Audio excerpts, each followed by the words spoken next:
mio rapporto nel calcio nasce nella stagione 2008-2009. Il direttore Gardini mi ha telefonato per propormi il posto di responsabile marketing e addetto stampa del Treviso Calcio. L'entusiasmo era decisamente alle stelle. Da appassionato di calcio, da tifoso di calcio, poter provare un'esperienza così era sicuramente una cosa che avrebbe fatto la differenza. La storia recente viene segnata dal presidente Cappellotto. Nasce da una cavalcata dalla Serie D fino alla Serie B, qualcosa che all'epoca era impensabile, fare 3 promozioni in 3 anni. Anche la tifoseria è rimasta legatissima a quella fantastica squadra che ci ha fatto sognare tutti, me compreso. Per me la Serie A è stato l'apice. Da lì è iniziata la discesa, inesorabile verso la fine di una società, verso la fine del rapporto con la città, verso la distruzione di tutto quello che dall'epoca di Cappellotto era stato creato. Il disastro era abbastanza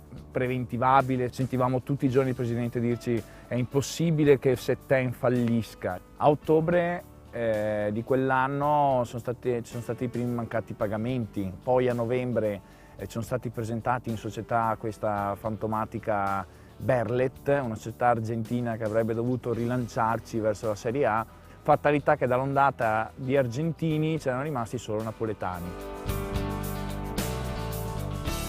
Sono entrati in società a novembre, avvicendandosi a quello che era il vecchio direttore generale Gardini. Loro hanno iniziato a mio avviso l'opera di fallimento del Treviso, nel senso della preparazione al fallimento del Treviso.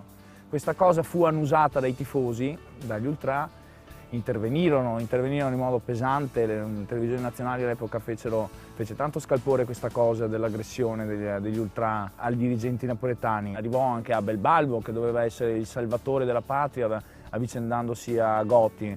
Abel Balbo si mostrò veramente una persona straordinaria, però non era lui sicuramente la soluzione ai mali del Treviso, erano sostanzialmente sulle spalle del presidente, lui che comunque non si è fatto più vedere allo stadio, era lui che non è venuto a parlare con i calciatori quando non abbiamo pagato gli stipendi a marzo. Ha lasciato macerie, debiti, ha lasciato 30 milioni di debiti fatti in un anno, quello rimane della sua gestione. Io non mi ricordo dei Setten come il presidente che ha portato la squadra in Serie A, mi ricordo come quello che l'ha distrutto. Noi avevamo un settore giovanile che era fantastico, gestito in modo fantastico da parte dei professionisti, e di quello non è rimasto niente. Ha lasciato i tifosi di calcio di Treviso senza una squadra da cui andare a tifare.